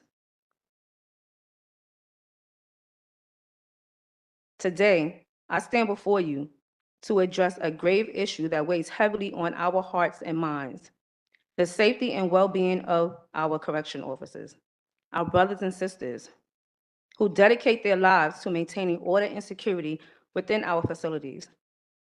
I will share with you 3 horrific assaults that have recently occurred, serving as stark reminders of the dangers that we face every day.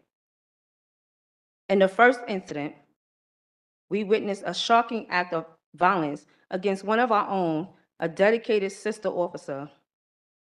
She was attacked from behind, sucker punched with such a force that she was knocked completely unconscious. This cowardly act not only inflicted physical harm, but also shattered the sense of security that every officer should feel while performing their duties. So before I move on to the second assault, this officer was performing her duties, monitoring the feeding, when the PC came out of nowhere and sucker punched her. He is currently detained for doing the same thing to an MTA worker. This is what we're dealing with. The second assault, which took place yesterday, involved a brave brother officer who, while diligently carrying out his responsibilities, found himself the target of a calculated attack. A PIC manipulated his door and managed to escape out of his cell. This PIC then proceeded to manipulate other doors, creating a chaos. In a desperate attempt to protect himself and regain control, our brother officer utilized OC spray. However, the situation escalated dramatically as the PIC turned and unleashed a flurry of punches, striking our brother officer multiple times, ultimately leaving him on the floor. The violence did not stop there. The PIC continued to assault him, even delivering a vicious kick to his head.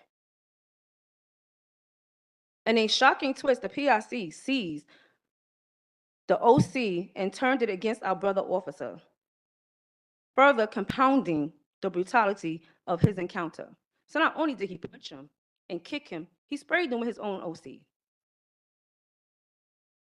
The final assault I want to highlight today demonstrates the severe risk our officers face, even when they are working in pairs.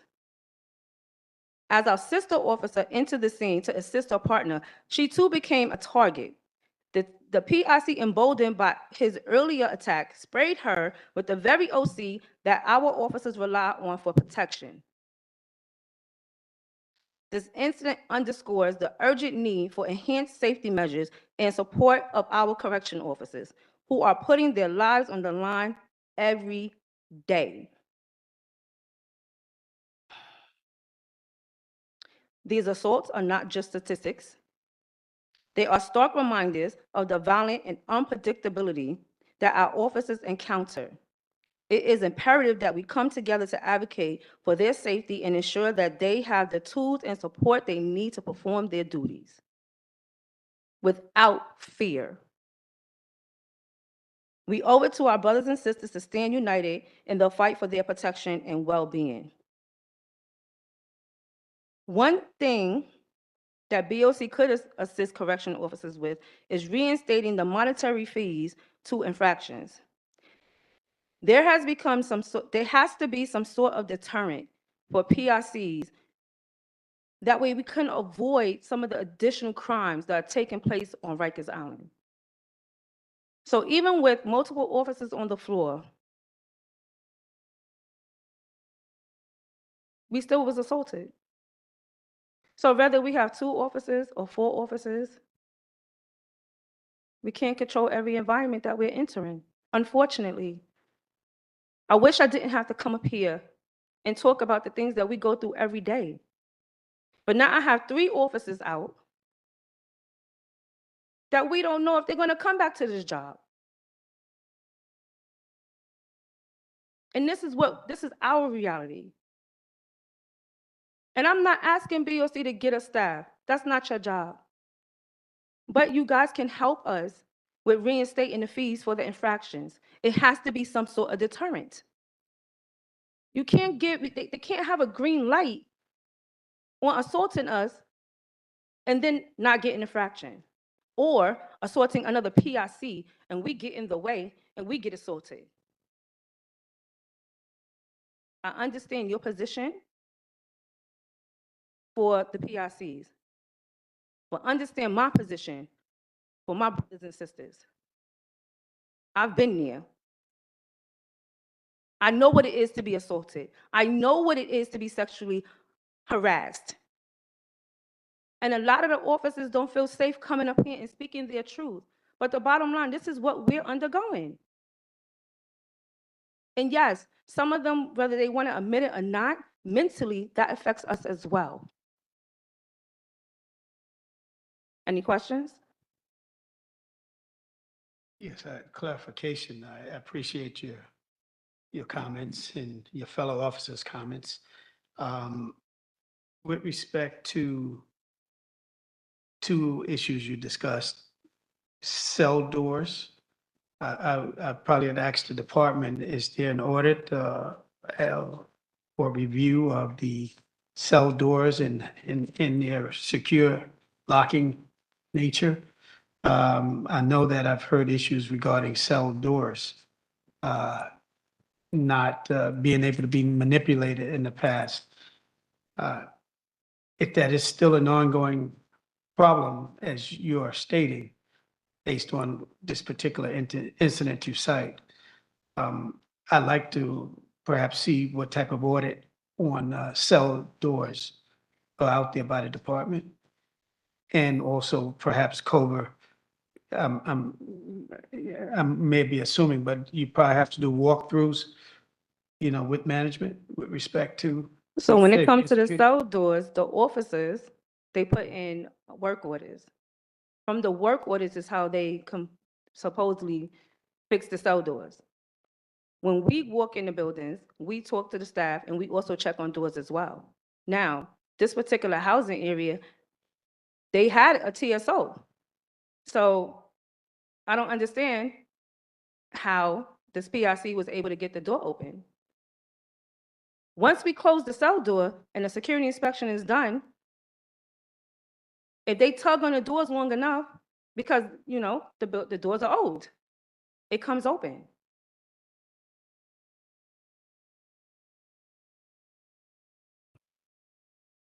I hear what you're saying, being old, but safety and security is what you started out with, and I don't think, a cell door being old, is, we can use as an excuse to underscore safety and security. I'm not using it as an excuse. We had 2 officers assaulted because this inmate was able to manipulate his cell door. And my issue with this is a lot of the times when things come out about correction officers is negative. Everything is not negative about us. Some things we cannot control. But you know what we can't control right now? How these 2, 3 officers within the last 3, 4 days have been assaulted and how they're affected. Okay, thank you. Board Member Pitts. Thank you very much, and I thank both of you officers for your service. I know it's not an easy job. Thank you. The incidences that you shared with us, did they occur in GP or in mental observation housing areas? They were both GP houses. Both GP. The PIC who assaulted the MTA worker and then came to Rikers and assaulted staff was in a GP housing area? It was a GP housing area. Okay. You made mention that, if I understood you correctly, that even in your opinion or a particular incident you're citing, that even with several officers, the assault still happened. Did I understand you right? Correct. We had 2 officers. Well, it was one, the male officer was on the floor. The female officer came in to assist. Okay, so that means that staffing may not necessarily be the issue. Am I hearing that? Staffing can't control us being assaulted. We can't control PICs that are assaulted. We can't control that. It doesn't matter if you had 2, 4, or 10 officers. Okay. And you think that if there are more infraction penalties, specifically commissary and the how much a person could spend, that might help? No, the penalty I'm asking for is for infractions. So when you're found guilty of the infraction, then it's also comes to the monetaries. Before it was $25. Right, So they that's took what away I the thought you were $25. saying. I Right. didn't ask the question right then, I guess. So are you saying that there are no infractions or infractions don't get written? I'm saying that it's not a deterrent for the officers because if they're not losing anything, then what's the point? It's not a deterrent for the officers, but it's supposed to be a deterrent for the PIC? But it's not. Okay. You don't think, well, you just suggested that if they're losing monetary fees, that it would make a difference. yes, because it adds up. If you take my commissary away today, okay, I don't get commissary for a week, but then I'll figure out somebody in the housing area that could order me commissary. Okay, all right. You know, in my opinion, and I have no data, but I think there's more wrong than all of that. You can have a broken cell, you can have whatever you have, you could have one officer. There's something is not right. I just wanted to put that out there. Thank you. Yeah. I just wanted to be clear, and then I'll go to Board Member Jude. This monetary fee for infraction, you alluded to that it's something that was in place and it's not in place at this time. Correct. Could you elaborate when it was in place and when did it stop? And what is the motivation or justification for reinstating it? So it was in place, it was $25. So when when a PIC was served an infraction and they was found guilty, they were fined $25. What point was this in place, if you can recall? This was in place since I started in 2006. Now, I want to say it was removed, I think maybe 2015. I'll get back to you on the exact date when it was taken away, but it was taken away. So now what they have in place is they restrict their commissary. That's not enough. I just explained to you, I had 3 officers assaulted since Saturday and the injuries. It has to be a deterrent. And that's just the 3 that I spoke about. There's many more that has taken place, and there's many more that has happened against PICs. Okay, yes, I'm going to go down the line. It looks like Board Member Jude, Vice Chair Skip, and then Board Member Felipe. But before Board Member Jude begins, perhaps we can have some type of discussion with the department, as a review as to what happened with this policy of infraction in the fee and what in today's world would that look like, and can it benefit the safety and security of officers? So first, Deputy Commissioner, is that something that we can entertain as a review? Okay, thank you. Thank you, Ms. Anderson. I concur that safety is paramount. In your expertise, what viable means of deterrence can you suggest? In addition to reinstating the monetary fees, do you have any ideas as to how we can assist? I have to get back to you on that There we go. because that's a multiple step process, right? And it also depends on the PIC. So I will get back to you on that. Just to follow up, in terms of safety, do the officers have any personal alarms, panic alarms in the event that they find themselves in a situation where they're alone? Yes, That helped you? Okay. they call the PBAs. Okay. Just real quick, I think we should definitely look into restoring the monetary punishment. And I do remember when it was in place. I don't know why it's not anymore.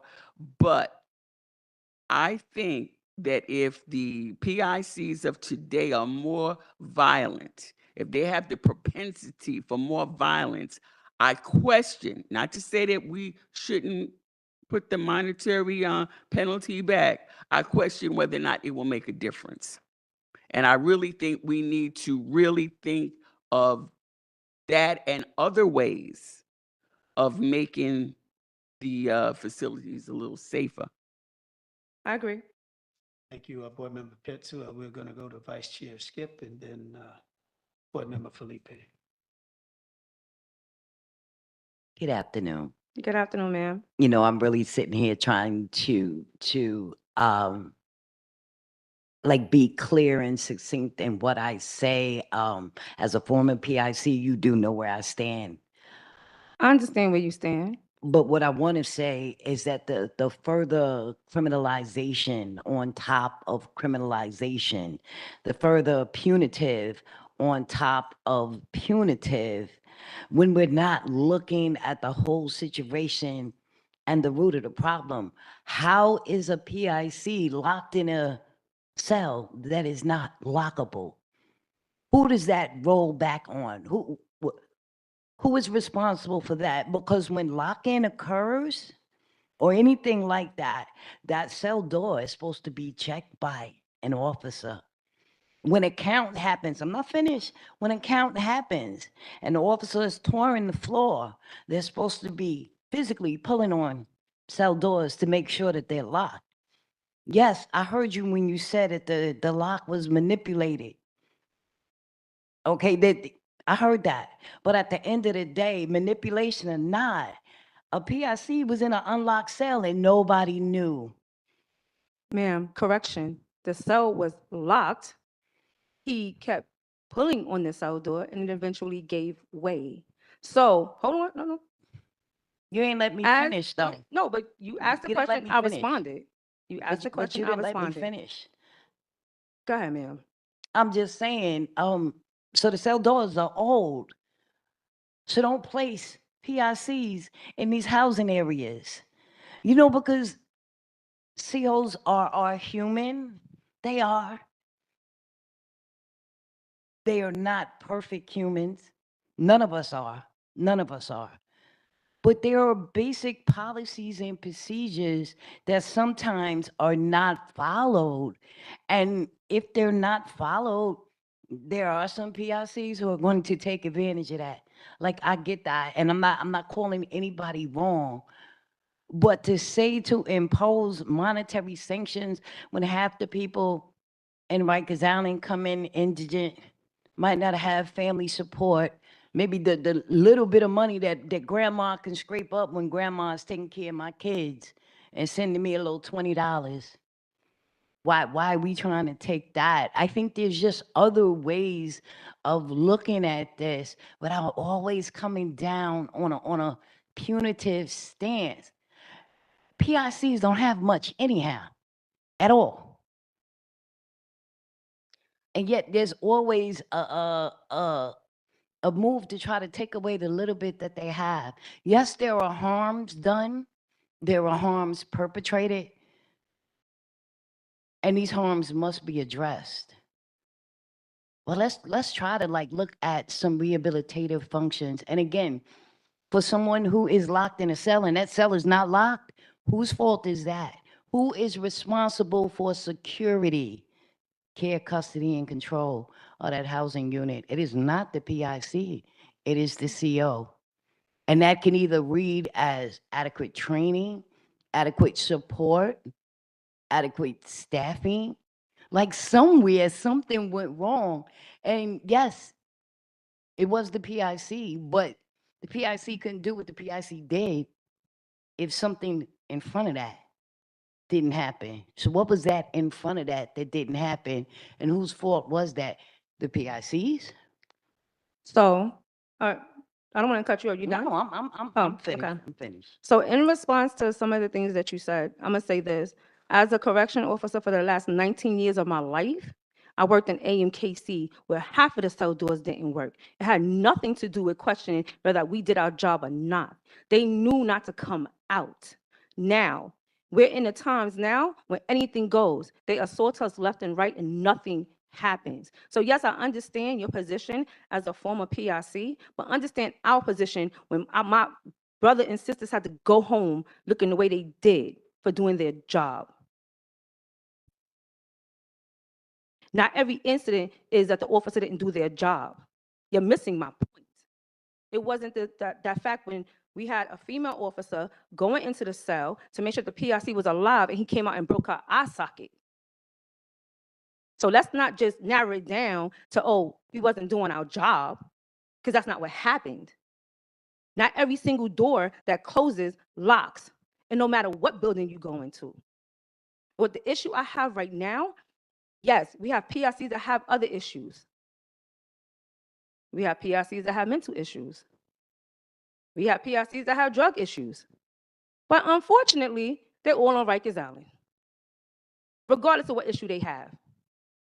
And regardless of their issue, we still should be treated like we come into work to do a job, not because we're correction officers and we're supposed to get assaulted. Because when you work on a train, when they get assaulted, they're rearrested and charged with 7 years. They're charged with a felony. But unfortunately, when it happens to us, it doesn't get recorded that way.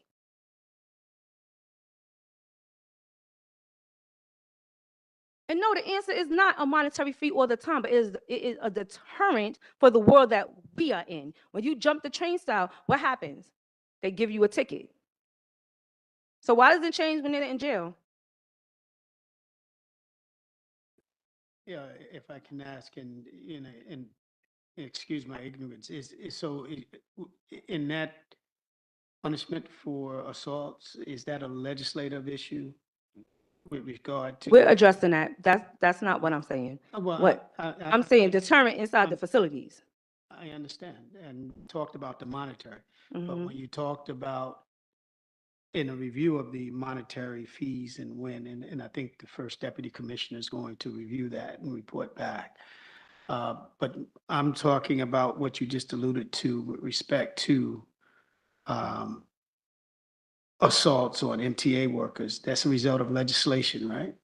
Yes. Okay, so it would also be a result of legislation for added assaults on correction officers? Yes, we're addressing that. Okay, thank you.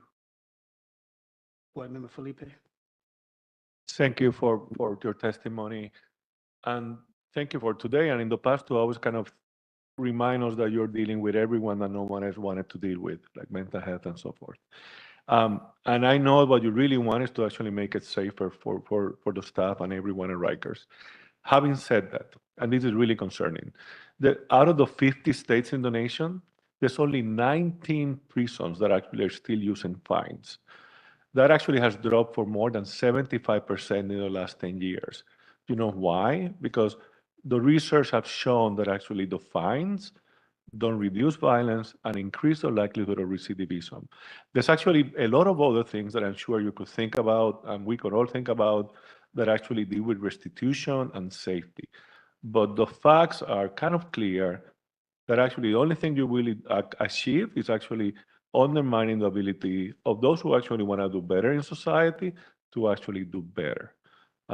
I welcome any ideas that we can, but it would be ingenious, it would be kind of ironic that the Board of Correction of New York City will consider something that is known as a bad practice. And I'm sure that we, including COBA and the board and DOC, to come with something much, much better. Thank you. Board Member Felipe, if you can present your findings that you cited, that we can review along with the departments as we have further debate on this matter, that would be greatly appreciated. So I'm sure we can come up with something much better. Are there any other questions? Any other statements, Antoinette? You know,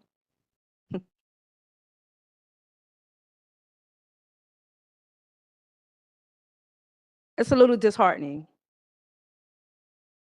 It's a little disheartening for people to downplay what we endure all the time.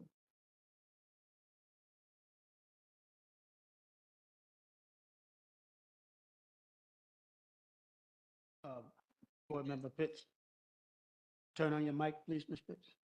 I don't think that's what's happening. I don't think anyone here is downplaying what the officers go through. I'm certainly not. I didn't hear anybody. And Vice Chair, she made a valid point. As far, I don't think the monetary penalty will make a difference. Or not that we can't do it. And like Chair, a board member, Felipe said, we need to put our heads together and come up with something. You already said when you used to work, your cells could be broken. The PICs knew not to come out, broke or not. Did you say that? Yes. So if you could say that from 19 years ago, you know what I could say. I know what you can say. Okay, so none of this stuff happened, really.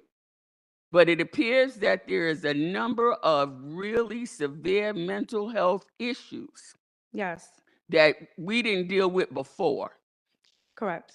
And that, I think, is the basis for us to start to see what we can do to make things better for everyone. Because these mental health issues are affecting the PICs that don't have them, and they're affecting the people who work, civilian and uniform. And the other PICs as well. I think I mentioned that. Yes. So I don't think anybody is saying that they don't care or that it's not important. Please don't feel that way. We commend you for coming and giving voice to your constituents. Yes. Okay. Thank you for that summary. And any other statements, Ms. Antoinette? No.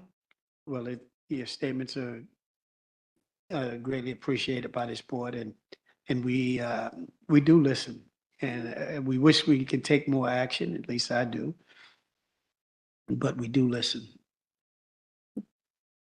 Okay, so thank you very much. Thank you.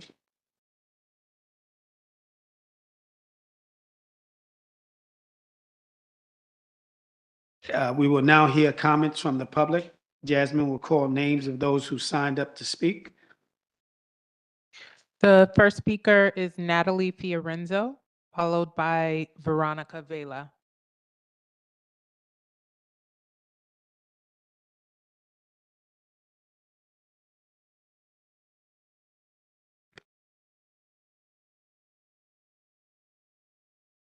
Hi, good afternoon. My name is Natalie Fiorenzo, and I'm a senior corrections specialist at New York County Defender Services. My job, as many of you know, is to meet with our clients and advocate on their behalf with the Department of Correction, CHS, and other agencies such as the Board of Correction and City Council. Before I get started, I just want to make something clear about a lot of things that were said today. Safety is very important. It's not fair for anybody to get hurt at Rikers, whether you work there or whether you live there. And note that in COBA's statement, they mentioned 2 serious injuries to officers in the past month and 40 serious injuries to people in custody. That's a huge difference. And what was not touched on is the amount of times that officers assault PIC and are not held accountable for, both sexually by allowing other PIC to, commit violence against other PIC and ignoring it, or violently themselves. Charges aren't brought. They're not even removed from the housing area. I have clients who are in the same housing areas of officers who have raped them. Like this is happening. So don't act like it's very one-sided. It's actually two-sided, and it's very sad for everyone. The officers that are here today, it's horrible for them, and it's horrible for the people in custody. So we definitely need to think about everyone, but it is not only happening to officers. That much is clear. In November, the department requested a variance regarding overcrowding. After a very brief inquiry, the board voted to pass this variance. There wasn't an agenda item for public testimony on the variance prior to that vote, as has been practiced in the past with other variance requests. It's important that the board allows other perspectives to provide insight on the effects of these variances and not just take DOC at their word. If advocates had been allowed to provide testimony, I would have shared with you that dozens of housing areas across the island in at least 2 facilities, including OPCC, where this variance went into effect, are sleeping on yoga mats, not mattresses. This is hundreds of people in custody who do not have mattresses. The variance requested by Commissioner McGinley-Liddy states the department currently has beds available for installation without delay. And she talked about 293 beds. So why are there hundreds of people sleeping on yoga mats who already are living at Rikers Island? I've brought this issue up to the board before, and I'm requesting that you do a comprehensive and immediate investigation into it to ensure the department is providing everyone who is currently in their custody with a mattress to sleep on. It's crazy that I even have to say that. Additionally, I'd like to take this opportunity to just continue reminding the board that deadlocking is still occurring island-wide. We have received 4 reports of deadlocking this month since the last meeting. One of those individuals reported a deadlock that lasted multiple months. We're still hearing that correction officers are punishing those who call 311 or otherwise complain about it. So unfortunately, not all of our clients have allowed us to bring these complaints directly to you or other entities on their behalf. I urge you to continue looking into this and establish regular tours to safeguard those who do not feel safe coming forward in this regard. Thank you very much. Thank you. Thank you. Veronica Vela.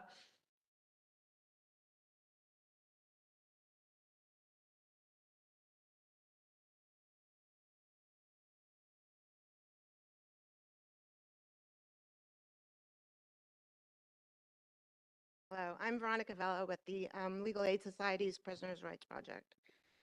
We're very concerned about the OPCC Annex, the GP Max, and SMU, and their flagrant disregard for the board standards. We're also very disturbed that the board was excluded from the development of these initiatives, especially concerning given the overlap with the local law 42 requirements and the board's subsequent rulemaking. These are just more actions towards what increasingly seems like to me a strategy to keep the entire population of Rikers Island on constant lockdown in the name of violence reduction. Let's add these new units to the list of areas that are already solitary confinement by a different name. There's the inhumane lockdown of people in mental health units. There's the NYC cages with the ridiculously named day rooms for one, where people are locked in for 23 hours a day. There's the West CDU units where people, many with disabilities and chronic health issues, are also locked in for 23 hours a day. There's OBCC, where lockdowns have been so frequent and so lengthy recently that people aren't getting visits from their families, they're unable to access recreation, they're not able to access their attorneys, and they're certainly not getting medical care. Keep in mind that the phones and the tablets are inaccessible during lockdowns, meaning sick call is inaccessible, because really the only way people are getting sick call is by calling this CHS line, and they need a phone to do that. DOC has a huge staff and a huge budget, and their entire plan for violence reduction can't be to lock everyone down so that they have no physical contact with other people. These are not the actions of a well-functioning, well-managed system. There are so many other ways, many of which you guys just mentioned, to improve safety. It's also concerning that there's no clear process here of why people are being put in these units and how people can get out. And keeping people locked in them is inhumane, illegal, and doesn't even work. The exchange today reinforces the importance of the board's oversight role. I appreciate all the questions and all of the pushback that you've done today. And you need to continue to exercise your full powers of oversight by conducting site visits, by issuing public reports, and where these flagrant violations continue to exist, by issuing notices of violation. Thank you. Thank you. We are moving to our remote attendees, and the first and last commenter is Eileen Mayer. Our panelists now. I'm just. Good afternoon. My name is Eileen Marr. I'm a civil rights union leader from Vocal, New York, a social worker and a harm reduction specialist. I am also a survivor of Rikers Island, where I spent over 427 days on Rosie's at Rikers. I come here nearly every month, or at least every other month, for these hearings to try to make a change, to try to make a difference, to let the Board of Corrections and anyone listening know that absolutely nothing is working as far as the Department of Correction goes. Nothing that they say can even be believed. If that was proven no sooner than today, when their representatives stood up and explained their problems with them being assaulted and this, that, and the other thing, but not explaining the other side of the story, where they're doing the majority of the assaulting, where they're doing the majority of the sexual assaulting, where they're the ones who are bringing in the contraband, not on the visiting floor. We've determined for over 2 years, 4 years now, that that's not even a thing. So in my opinion, and many hundreds of other people's opinion, nothing they say is even close to the truth. The fact of the matter is that conditions on Rikers Island are abhorrent. This is not new news. They are not getting recreation. They are not getting medical care. They are still being held in solitary confinement, which is a violation of both local law, state law, and a violation of the Geneva Convention, indicating that solitary confinement by any name is deemed torture. And it's also useless. If Cook County, Illinois, out in Chicago could prove otherwise, and their facilities are not any picnic either with the population that they deal with, then, and they stopped using solitary confinement, and they had a decrease in the number of assaults amongst, especially even the reported or so-called documented gang members, then there's no reason why the same can't be done in New York City. I feel like I'm preaching to the choir. I feel like I'm a broken record. The only solution at this point is that the Department of Corrections can't do their job. They have not ever been able to do their job, and there needs to be some other program, solution, department put in place where people are properly vetted, properly trained, and properly monitored, and they are held accountable for their indiscretions, their assaults, their sexual assaults. their negative actions, which is what if just like anybody else would. I had planned a whole bunch of other stuff to say today, but this is the bottom line. The bottom line is Department of Corrections is incapable of doing their job, and they need to, something else needs to be put in place, whether it's federal monitor, whether it's anything and everything, but it can't be what's going on now, what is going on for over a century. And I just want to note, as a side note, I happened upon a statement that the U.S. Supreme Court made in the 1890s, indicating that solitary confinement should not be used and that it was torture. In one of their dissents, I can't quote which case it was on, but it was very clear that over 130 years ago that they said solitary confinement by any name should not be used, and they're still using it. I don't care what they call it. I don't care if they call it Bugs Bunny. It's still solitary confinement, like as well as even if they're being shackled to chairs, which is still going on for more than they shouldn't be shackled to chairs at all, but they're being shackled to chairs for more than days at a time. So that in many books that would also constitute torture, as well as a sort of solitary confinement. So it just this has got to stop. There's not much more I could say about it, other than this, and the island has to close, and nobody's making any progress towards that happening on the other side of the advocates that are already trying to get it closed. Thank you. Thank you. Thank you. We actually have two more commenters online. The first is Danielle Gerard, and followed by Michael Klinger.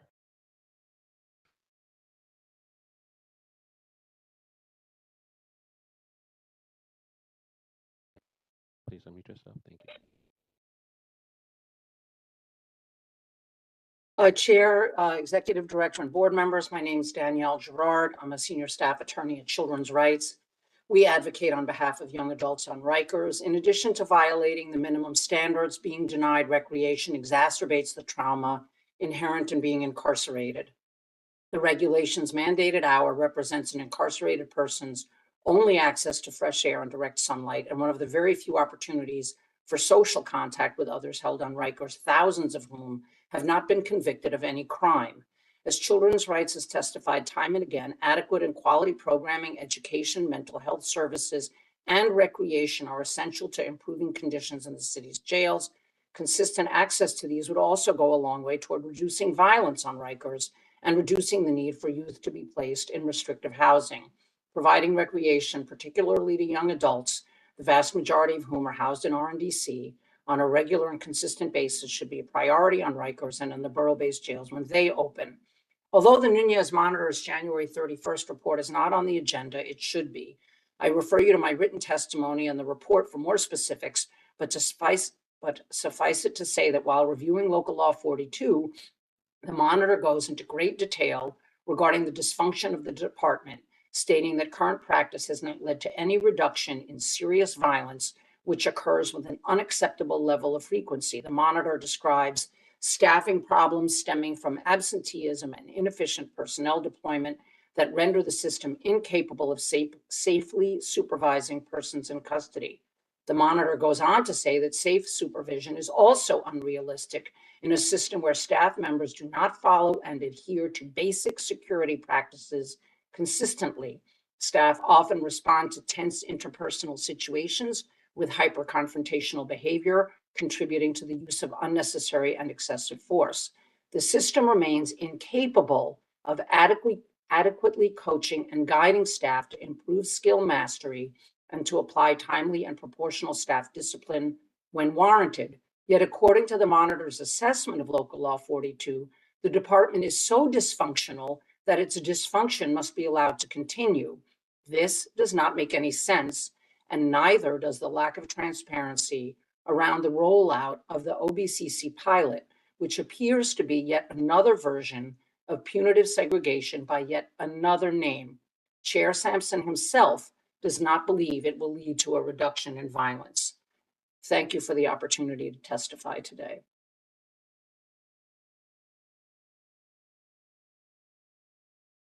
Thank you. Michael Klinger.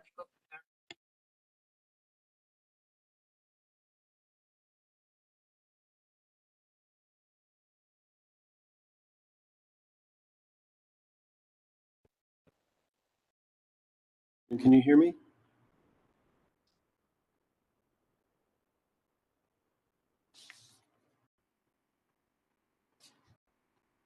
Good afternoon. Can you hear me? I can hear you, Michael. Okay, thank you. My name is Michael Klinger. I'm a jail services attorney with Brooklyn Defender Services. Thank you for the opportunity to speak today. We appreciate the board's continued focus on improving access and accountability when it comes to health services on Rikers Island. As you know, Brooklyn Defenders, along with Legal Aid and Milbank, is seeking to hold the department accountable for failing to provide access to medical care through the Agnew class action. Access to medical care has not improved, and the safety of incarcerated New Yorkers continues to be endangered. Additionally, the department's published non-production data continues to be unreliable, which we hope any dashboard system will help to correct. For example, the people we represent frequently report that they are not produced for medical appointments despite requesting them both by calling the triage line and by speaking directly with officers. They often report that they are told that no officer is available to take them to the clinic. Nevertheless, the department claims that, for example, at GRVC, 851 of its 929 December non-productions were refusals, and that 0 of those non-productions were because there wasn't an escort available. This is not credible. And while some errors may be the result of the department's system of haphazardly maintained paper logbooks, blatantly incorrect and self-serving data like we see at GRVC is more likely the result of falsification. The issue of medical access is compounded along with concerns over access to other services like programming, showers, phones, visits, law library, laundry, and recreation by rampant extended lock-ins. We've heard increasingly from the people we represent that tactical searches are being conducted on a seemingly weekly schedule, Tuesdays and Thursdays, at multiple facilities.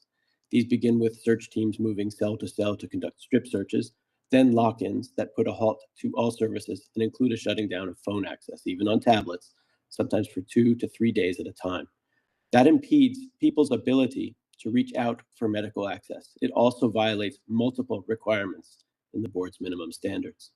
Each of these concerns around access to medical as well as other services and programs that we know are critical to keeping people healthy and engaged while they're in custody is also heightened by the department's plan to create so-called GP Max or SMU housing units, where restricting people's time out of cell raises concerns about the department's ability to meet its requirements under the minimum standards and the State HALT Act.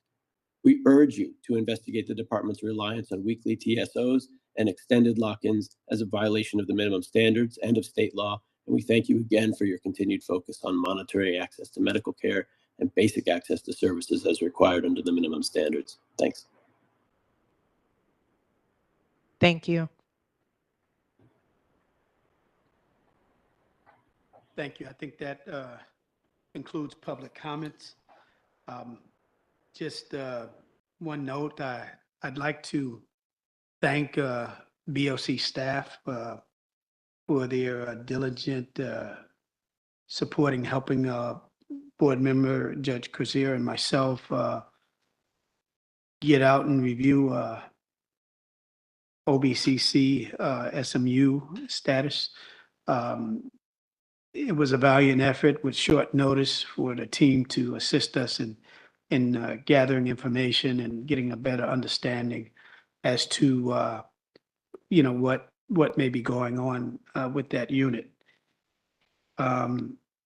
Regarding some of the public comments, I asked the executive director to provide board members with perhaps a mattress audit and to also get us a better understanding of what the status of deadlocking is on a current and ongoing basis. And that is, the importance of public comments so that we can understand where our work needs to continue to be driven. So we certainly appreciate the public comments. Lastly, I'll say that, and before we adjourn, is that yeah, I ask my board members to really, really think about the future over the next few years. As I truly believe the culture and the circumstances involving many government institutions are changing drastically. And we want to have to think on how to be creative and to ensure and protect values that we believe in. And that may be in conflict with many prevailing values. And there will be conditions that I believe that will come down on the department and others that that will be challenging, to say the least. So the hard work, really, really begins now to ensure that our minimum standards and that the safety and well-being of all involved in New York City correctional facilities are maintained. So at this point, we will adjourn, and I thank you to everyone who attended and participated in today's meeting. The board's next meeting is scheduled to take place on Tuesday, March 11th, 2025. But before adjourning, and I forget, I wanted the executive director, Jasmine, to talk about committees, because we did form committees, and this will just take 2 minutes. And just to direct you to the website and indicate briefly what those committees are to continue the board's work. Thank you. Just to note, the committees are listed on the board's website under the board member page, and you can scroll down to the bottom and there's a link to what the different committees are. And just a reminder, the board's committees set the board's priorities and they address the critical issues that are going on in the city's jails. So currently we have 5 committees. Committee on Death, Near Death, and Serious Injuries, which is chaired by board member Toshanad, and board member Dr. Cohen is a member of the committee, as well as Chair Sampson ex officio. Our second committee is the Committee on Women in the Jails, which is chaired by board member Skipper, Vice Chair Skipper, and board member Pitts, and Chair Sampson is on that committee ex officio. We also have a third committee, Committee on Programs and Education, which is chaired by board member Pitts, and board member Franco, Vice Chair Skipper, and Chair Sampson are on that committee. Our fourth committee is the Committee to Review the Board's Minimum Standards, which is chaired by board member Judge Cozier, and also Dr. Cohen is on that committee along with Chair Sampson. And then our final committee is the Committee on BOC Personnel Practices. A chair is to be determined, and the members of that committee are Judge Cozier, Board Member Franco, and Chair Sampson. And you could read more about the mission of the specific committees on the website as well. Thank you, Executive Director Jasmine. So we'll adjourn now. Thank you to everyone who attended and participated in today's meeting. The board's next meeting is scheduled to take place on Tuesday, March 11th, 2025 at 1 p.m. Is there a motion to adjourn? Second it. All in favor? Aye. Aye. Opposed? Without hearing any objection, the meeting is now adjourned.